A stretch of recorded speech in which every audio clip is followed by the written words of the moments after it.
साबित होता है कि न वो बीपीएससी सप्लीमेंट्री वाले के लिए बोल रहे थे, न बिहार के भलाई के लिए बोल रहे थे, वो अपना भलाई के लिए बोल रहे थे। इतना दूर आपको जाने का जरूरत नहीं है। सम्राट चौधरी का चेहरा जो है वो कमल के मुरझाइल फूल नहीं है, जो मुरझाइल था वो चेहरा बता रहा था कि खेला होने।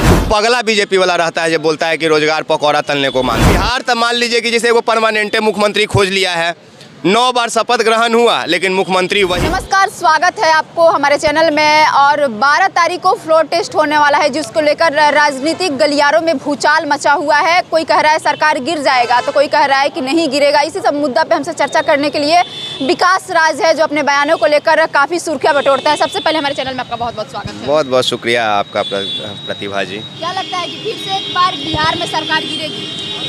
ये जो पहले तो आप बोली ना कि क्या लगता है फिर से एक बार, यहीं पे हम मर जाते हैं और हम कहते हैं आपको भी चुल्लू भर पानी लेकर डूब मरना चाहिए। सब बिहारियों को चुल्लू भर पानी में डूब के मर जाना चाहिए, जिसको ये बात सुन के अच्छा लगता है कि क्या इस बार फिर। क्योंकि एक बार फिर क्या होता है प्रतिभा जी, जरा आप सोच के देखिए कि 5 साल का कार्यकाल मिलता है किसी भी मुख्यमंत्री को, किसी भी जनप्रतिनिधि को, चाहे वो प्रधानमंत्री रहे, चाहे मुख्यमंत्री रहे, चाहे मुखिया रहे, कोई भी 5 साल मिलता है उनको काम करने के लिए। तो यहाँ पे लोग 5 साल काम नहीं करते हैं, खेल करेंगे। खेल में बदलाव होगा, कभी वो मुख्यमंत्री के लिए लड़ेगा, कभी वो लड़ेगा। अब बिहार तो मान लीजिए कि जैसे वो परमानेंट मुख्यमंत्री खोज लिया है, 9 बार शपथ ग्रहण हुआ लेकिन मुख्यमंत्री वही। तो ये एक बार फिर ये बोला कौन है ना। देखिए अब खेल होगा कि इधर ने वहाँ पे कैमरा जूम कीजिए भैया, लिट्टी के ऊपर लिखा हुआ है वो चीज़, ठीक है, जूम करके दिखाइएगा जरा, वहाँ पे दिखेगा एकदम। देखिए रोजगार जरूर देंगे, कौन लिखा है? आरजेडी। ये बात का स्क्रीनशॉट लेके आप पूरे बिहार के युवाओं से पूछ लीजिए कि क्या ये बैनर लगाने का कुबत अभी बिहार के कोई और राजनीति पार्टी में है। आप इस स्क्रीनशॉट को लेके पूरे बिहार में घूम जाइए और पूछिए, जाकर टीचरों से जाकर पूछिए, उन नए नियोजित शिक्षकों से पूछिए, उन शिक्षकों से पूछिए जो नियोजित शिक्षक थे और अब राज्यकर्मी बना दिए गए। क्या बीजेपी वाले नौकरी और रोजगार नहीं देंगे क्या? हम भी वही चाहते हैं कि दें। हम चाहते हैं कि बीजेपी का हम खूब बखान करें। हम चाहते हैं कि नरेंद्र मोदी का जयकारा हम आप लोगों से ज़्यादा तेज लगाएं। हम चाहते हैं कि आपसे ज़्यादा समर्थन बीजेपी का हम करें, पर क्यों करें? इसका जवाब है आपके पास। रोजगार देगा तो करेंगे, दीजिए ना, करते हैं। कहाँ रोजगार दिए हैं जरा बीजेपी वाला बताइएगा, बता दीजिए। रोजगार नहीं दिए? नहीं, बताइए ना। रोजगार का मतलब तो बीजेपी वाले बोलते हैं कुछ भी होता है, पकौड़ा तलिए, चाय बनाइए, कुछ भी कीजिए। वो पगला बीजेपी वाला रहता है जो बोलता है कि रोजगार पकौड़ा तलने को मानता है। क्या पगला बोल रहे हैं? जीविका का साधन है ये। जो यहाँ पे लिट्टी, जो जिस लिट्टी के बीच में जूम करके आप रोजगार दिखाई ना, आपके कैमरामैन दिखाए ना, तो ये लिट्टी बेचने वाला रोजगार के इसमें नहीं आते हैं, कैटेगरी में नहीं आते हैं। ये जीविका है, जीने का एक साधन, किसी तरह जीवन यापन कर रहे हैं, इसको रोजगार नहीं कहते हैं। पहले आप समझिए कि रोजगार किसको कहते हैं, उसके बाद आइएगा कि रोजगार कौन दे रहा है और नहीं दे रहा है। अगर इसको रोजगार देना कहते तो नीतीश कुमार, तेजस्वी यादव जो गांधी मैदान में मंच सजा के दे रहे थे, वो भारत रत्न पुरस्कार दे रहे थे क्या? अगर ये रोजगार है तो बताइए हमको। उसको तो नौकरी बोलते हैं। वाह, ये बहुत बढ़िया बात बोली। हम कहीं लिख लें, काम देगा हमको। यूपीएससी के एग्जाम में नोट में वॉइस रिकॉर्ड कर लेते हैं, वो नौकरी होता है, ये रोजगार है। जीविका किसको कहते हैं मैडम? तो मतलब आपको किसी भी तरीके से नहीं लग रहा है कि बीजेपी वाले काम कर रहे हैं? बहुत काम कर रहे हैं, राम मंदिर बनवा दिए, कैसे नहीं कर रहे हैं? राम मंदिर हाँ, ये कैसे कह सकते हैं आप? सब कह रहा है, मेन स्ट्रीम मीडिया का, मोदी जी कह रहे हैं। मैंने आप नहीं मानती है कि आप नहीं मानती हैं? जनता के पैसा से राम मंदिर जानते, जो चीज़ हमको पता था कि बीजेपी जो है राम मंदिर बनाया है, अब पत्रकार महोदय कह रही हैं, महोदया, कि वो बीजेपी भी नहीं कराया। मैंने ओहू जो एगो काम हम जानते थे कि बीजेपी कराया, लगता है ओहू नहीं कराया। राम मंदिर जनता के पैसा से बना है, ना कि वो बीजेपी वाले बनवाए हैं। बीजेपी वाले क्या? सुंदर बात। मैंने बीजेपी कुछ नहीं किया, तब तो सरकार बदलना चाहिए। तब तो सरकार बदल, तो क्या किया? राम मंदिर वाला हम बोले तो वो में आप बोल दी कि वो बीजेपी नहीं किया, तो कौन किया? फिर क्या किया बीजेपी? कुछ नहीं किया बीजेपी। हाँ, एक काम किया। हाँ। लेकिन उसका लाभ आपको नहीं मिला होगा, हम गारंटी के साथ कहते हैं। क्या किया? कश्मीर में जाके जमीन खरीदी है, एक आध धूर जमीन खरीदी है। नहीं, हम नहीं। आप खरीदे? आपके कोई परिचित खरीदे हैं? नहीं, आप खरीदे? नहीं, 370 हटा था वहाँ से, मतलब 370 के कानून में संशोधन किया गया था, हटा भी नहीं था। तो लोग कहते थे वहाँ जमीन खरीदेंगे। तब बीजेपी इसने हवाबाजी वाला काम किया है, जिसका फायदा आम लोगों को नहीं। हवाबाजी वाला काम कर रहा है बीजेपी। नहीं तो और क्या कर रहा है, मैंने कुछ बहुत बढ़िया कर रहा है तो बताइए, हम अगर नहीं जान रहे हैं तो आप ही बता दीजिए, हम मान लेंगे उस चीज़ को, सीख के जाएंगे। अच्छा ये बताइए, तेजस्वी यादव जी बोल रहा है कि खेला होगा, फ्लोर टेस्ट 12 तारीख को होने वाला, इसको लेकर पूरा राजनीति में भूचाल नहीं, तेजस्वी नहीं बोले हैं, बोले हैं कि उसी खेला दिन बोले होगा, थे, खेला हाँ, होगा। उसी दिन बोले थे। ये फ्लोर टेस्ट वाला बात तेजस्वी नहीं बोले कि हम फ्लोर टेस्ट पे खेला कर देंगे।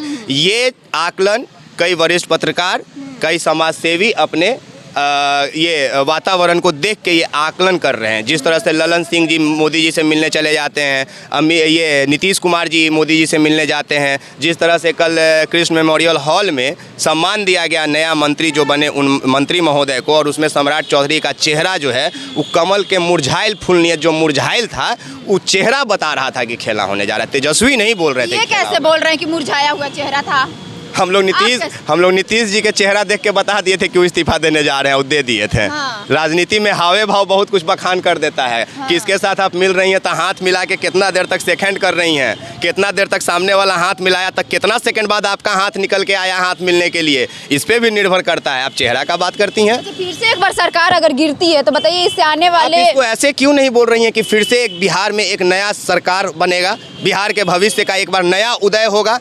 सरकार गिरती क्यों है? सरकार बन सकती है। इस बार युवाओं का सरकार बनेगा, इस बार नया भविष्य लिखा जाएगा बिहार का, ये भी हो सकता है।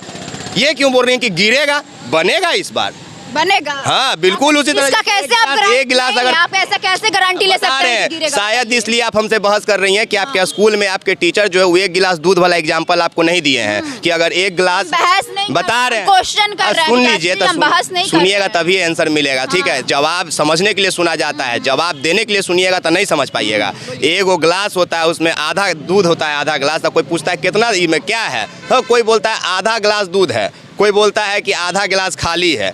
तो अपना नज़रिया होता है देखने का। आप देख रही हैं कि सरकार गिरने वाला है, हम देख रहे हैं कि बिहार में नया सरकार बनने वाला है। तो ये आपका नज़रिया, ये मेरा नज़रिया। आपको खाली गिलास दिखता है तो हमको गिलास में आधा गिलास दूध दिखता है।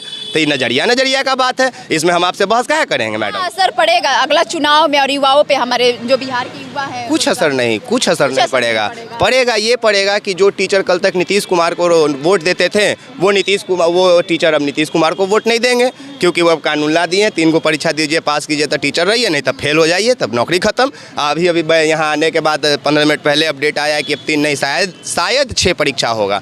तो टीचर बहुत नाखुश हैं। कई तरह के प्रताड़ना से हम लोग गुजर रहे हैं बिहारवासी। इसका अंदेशा शायद आपको नहीं है, ठीक है, हमको है, क्योंकि हम बिहार भ्रमण करते हैं, बिहार के बाहर जाके अपने राज्य का तुलना दूसरे राज्य से करते हैं, तो हमको पता है कि क्या गुजरता है। हमको पता है कि जो सवाल आप कर रही हैं कि क्या फिर से सरकार गिरेगा, अगर यही सवाल हम अगर दूसरे राज्य में हो, मध्य प्रदेश में हो, उड़ीसा में हो, हम अगर बेंगलोर में हो, हम अगर उत्तर प्रदेश में, और अगर हमसे कोई कहता है कि फिर से एक बार सरकार गिरेगा, तो ये सवाल नहीं, हमको गाली लगता है। तो आपको इतना नफरत क्यों है? आपको काम चाहिए। हम एक असली बिहारी है, इसलिए हमको नफरत है बार बार सरकार गिरने से, और आपको भी होना चाहिए। सरकार चुन रहे हैं, वोट दे रहे हैं, हर बार आप बोल रहे हैं युवाओं की सरकार होना चाहिए। क्या बीजेपी का सरकार है तो आपको रोजगार मिलना चाहिए, नौकरी मिलना चाहिए ना मैडम? तो दे दीजिए ना, आप ही बता दीजिए ना, आप ही बता दीजिए, हम मान लेंगे। कहने से थोड़े ना होता है, हम कह थोड़े रहे हैं, हम नहीं कह रहे हैं, ये काम कह रहा है लोगों का, ये रिकॉर्ड कह रहा है जो तेजस्वी यादव ने बना दिया 17 महीनों में 2 लाख रोजगार देकर, नौकरी देकर, ये बता दिया तेजस्वी ने। आपको पता है हम आपको क्या बोले? मेडल के बदले रोजगार मिल जाएगा, कभी सोची थी? आप कल्पना की थी? नहीं की होंगी। अच्छा, जिस तरीके से आप बता रहे हैं कि तेजस्वी यादव ने जिस तरीके से युवाओं को नौकरी दिया, पत्र भी बांटे, और जिस तरीके से बीपीएससी सप्लीमेंट्री रिजल्ट के जो लेकर जो छात्र हैं दर दर भटक रहे हैं, सुशील मोदी जी भी बोले थे सत्ता में जब नहीं थे, हमारी सरकार आती तो 40,000 सप्लीमेंट्री रिजल्ट दिलवाने का काम करेंगे। नीतीश जी ने बिना कहा था, बोल रहे थे कि उनको उप मुख्यमंत्री चाहे मुख्यमंत्री बनना था, अब नहीं बोलेंगे। हाँ, अब नहीं बोल रहे हैं। हाँ, हमको पता है वो अब नहीं बोलेंगे, कि अब उप मुख्यमंत्री का जो कुर्सी है छिना गया उनसे, अब वो क्या बोलेंगे? अब उनके बोलने से उनको कोई फायदा नहीं होगा। तो इससे साबित होता है कि ना वो बीपीएससी सप्लीमेंट्री वाले के लिए बोल रहे थे, ना बिहार के भलाई के लिए बोल रहे थे, वो अपना भलाई के लिए बोल रहे थे। इतना दूर आपको जाने का जरूरत नहीं है। जब आप जान रही हैं कि पहले बोले अब नहीं बोले, मतलब वो अपना फायदा ला बोले। तो सीएम नीतीश जी भी तो बोले थे ना 23 जनवरी को कि सप्लीमेंट्री रिजल्ट आएगा, लेकिन नहीं नीतीश जी, अभी सीएम नीतीश जी कुछ बोलने की स्थिति में नहीं है। नहीं, उस टाइम क्यों है? उस टाइम वो बोल दिए होंगे, वैसे तो विधानसभा में बहुत कुछ बोल दिया। छात्रों के हित के लिए क्या कहें? मैं क्यों कहूँगा? मैं खुद एक छात्र की उम्र का हूँ। हाँ वो हो सकता है छात्र हमरा बोल देगा अरे यार पढ़ो लिखो कहा तुम फके। बहुत बहुत शुक्रिया। बहुत बहुत धन्यवाद। हमारे साथ विकास राज जी थे जिन्होंने जमकर बीजेपी पर हमला बोला है। आपका क्या प्रतिक्रिया हमें कमेंट बॉक्स में जरूर बताइएगा। इसी तरीके के तमाम खबरों के लिए जुड़े रहें बिहारी प्रतिभा के साथ। धन्यवाद।